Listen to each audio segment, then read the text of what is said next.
Mahigit 20 overseas Filipino workers ang nasa death row sa iba't ibang bansa ayon sa Department of Migrant Workers. At para mapabilis ang pagtulong sa kanila, pinadadagdagan ng Senate Finance Committee ang mga abogado ng DMW. May unang balita si Mav Gonzalez. Sa pagdinig ng panukalang 2026 budget ng Department of Migrant Workers o DMW, tinalakay ang mga OFW na na-convict sa ibang bansa. Sabi ng DMW, sa 116 na convicted OFWs abroad, 25 ang kasalukuyang nasa death row. This has been drastically reduced kasi in Malaysia, nagkaroon sila ng bagong polisiya o batas. Naging flexible sila in terms of commuting the sentences of our death row cases. At nag-apply po yung ating embahada doon. So it used to be in the neighborhood of 50 to 60, but now we're down to 25. Patuloy raw nagtatrabaho ang DMW kasama ang Department of Foreign Affairs at Office of the President para mabigyan ng commutation ang mga kababayan natin.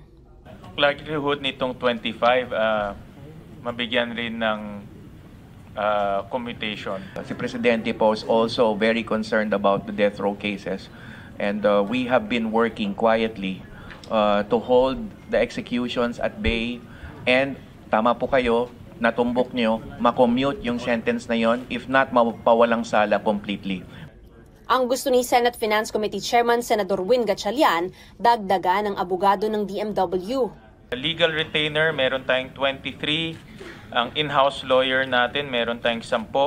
So, ang total natin is about 33.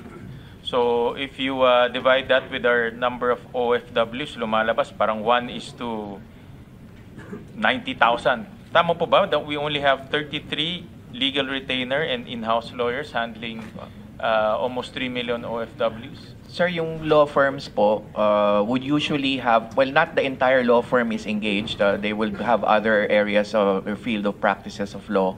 But on average, we have around 3 or 4 lawyers per law firm handling our cases. Sa 2026, plano rin daw ng DMW magdagdag ng abogado mula sa kanilang Action Fund. Ito ang unang balita. Mav Gonzalez para sa GMA Integrated News. Igan, mauna ka sa mga balita, mag-subscribe na sa GMA Integrated News sa YouTube para sa iba't ibang ulat sa ating bansa.